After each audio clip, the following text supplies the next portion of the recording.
Hi everybody, today I'm going to show you how to make this Christmas tree, which is my go-to watercolor Christmas tree. It's easy to adapt when you want to add in decorations, colors, what have you, but this is the basic tree shape to know. So to make my tree, I'm starting by making kind of a triangular shape.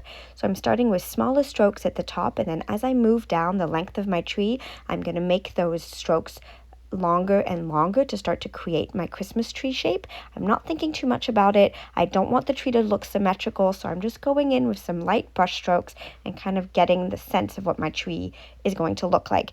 To do this, I'm using Florentine green today, which is a paint by Stoneground paint company. I'll put the information down below, and it's the perfect green for a Christmas tree. So what I've done is I have watered down the color quite a bit to do that first layer, and that's because I'm going to add another layer over top afterwards to kind of create, that texture of a Christmas tree that you're looking for. But to make that first layer, make sure you water it down quite a lot.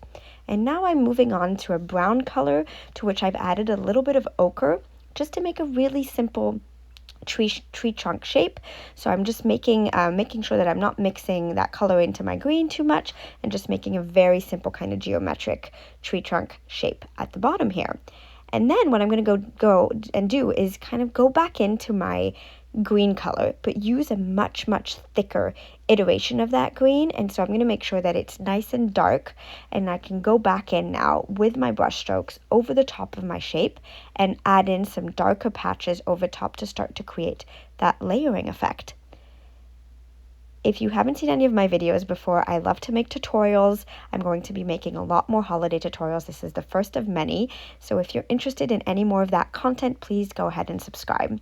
So as you see here, what I'm doing is I'm just kind of going along the shape that I've made, but I am making sure that you can still see that original lighter kind of triangular version of my Christmas tree, so that you're really getting the sense of a full, lush Christmas tree shape, a textured tree, and you're getting the sense that you're seeing that first layer of the tree, but the tree is much thicker behind, and that will help you give a perfect Christmas tree shape.